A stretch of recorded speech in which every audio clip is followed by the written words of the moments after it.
जय भीम।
प्रशासन के द्वारा फूलन देवी पर 10,000 का इनाम रख दिया गया। सरकार व पुलिस पर अब और अधिक दबाव बनने लगा कि फूलन देवी को जिंदा या मुर्दा पकड़ा जाए। पुलिस के एक बड़े अधिकारी की कोशिशों के बाद फूलन देवी ने आत्मसमर्पण करने का निर्णय लिया, लेकिन फूलन देवी ने अपनी 3 शर्तें रखी। फूलन देवी की पहली शर्त। फूलन देवी जानती थी कि यूपी पुलिस उसकी जान की दुश्मन है, इसलिए अपनी पहली शर्त के तहत मध्य प्रदेश पुलिस के सामने आत्मसमर्पण करने की बात कही। दूसरी शर्त के तहत फूलन देवी ने अपने किसी भी साथी को सजाए मौत न देने का आग्रह किया और तीसरी शर्त के तहत फूलन देवी ने अपनी उस जमीन को वापस करने के लिए कहा जो जमीन फूलन देवी के पिता से छीन ली गई थी और अपने छोटे भाई को मध्य प्रदेश पुलिस में भर्ती करने की शर्त रखी। इस तरह फूलन देवी ने 13 फरवरी सन 1983 को मात्र 20 साल की उम्र में मध्य प्रदेश के भिंड जिले में आत्मसमर्पण कर दिया। सन 1983 से 1994 तक फूलन देवी करीब 11 साल जेल में बंद रही।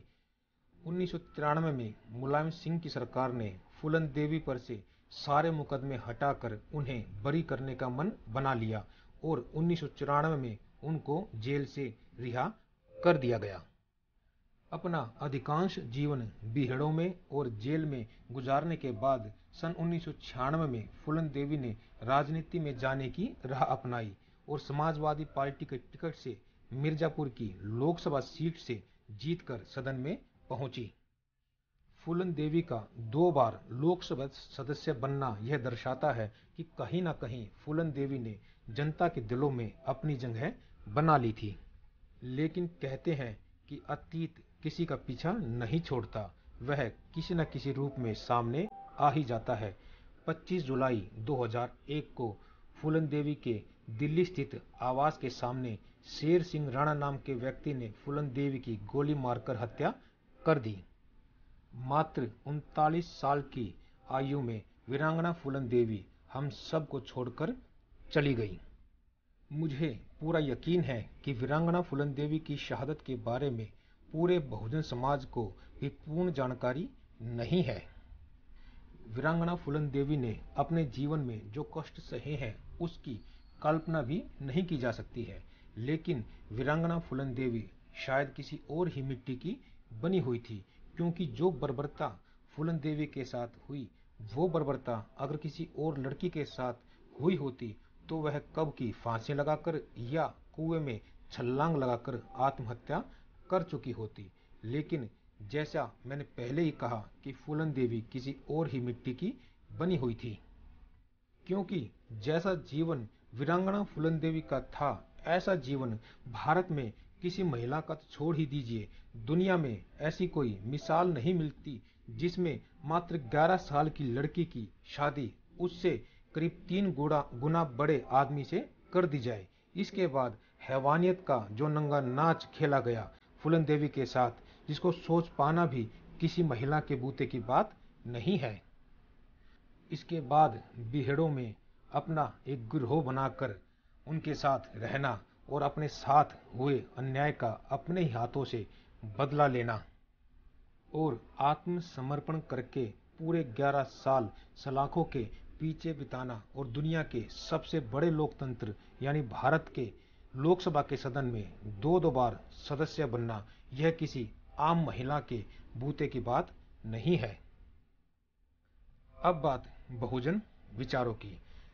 आज भी बहुत से लोग वीरांगना फूलन देवी को डाकू फूलन देवी कहकर बुलाते हैं, लेकिन हम उन लोगों में से नहीं हैं। वीरांगना फूलन देवी संघर्ष का प्रतीक है। वीरांगना फूलन देवी अगर अगड़ी जाति की होती तो उन्हें देवी की तरह पूजा जाता, लेकिन वह बहुजन समाज की बेटी थी और अपने अपमान का बदला वीरांगना फूलन देवी ने अपने ही हाथों से लिया, इसलिए डाकू कहलाई। लेकिन हमारे लिए वीरांगना फूलन देवी डाकू नहीं बल्कि शोषण और उसके खिलाफ आवाज बुलंद करने वाली एक क्रांतिकारी योद्धा है। बेशक आज वीरांगना फूलन देवी हमारे बीच नहीं है, लेकिन हमारे अंदर प्रतिशोध और बदला लेने की जो चिंगारी वीरांगना फूलन देवी ने जगाई है वो पूरे जीवन हमारे साथ चलती रहेगी। वीरांगना फूलन देवी के जीवन से जुड़ी हुई आज की यह सच्ची संघर्ष गाथा यहीं पर समाप्त करते हैं और वीरांगना फूलन देवी के जीवन से जुड़ी हुई ऐसी ही महत्वपूर्ण जानकारी आप लोगों के सामने लाते रहेंगे।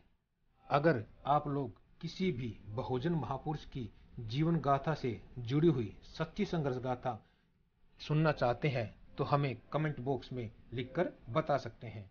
आप लोगों ने अगर बुक फेयर इंडिया चैनल को सब्सक्राइब नहीं किया है तो जरूर सब्सक्राइब कर ले और बेल बटन को जरूर प्रेस कर दे।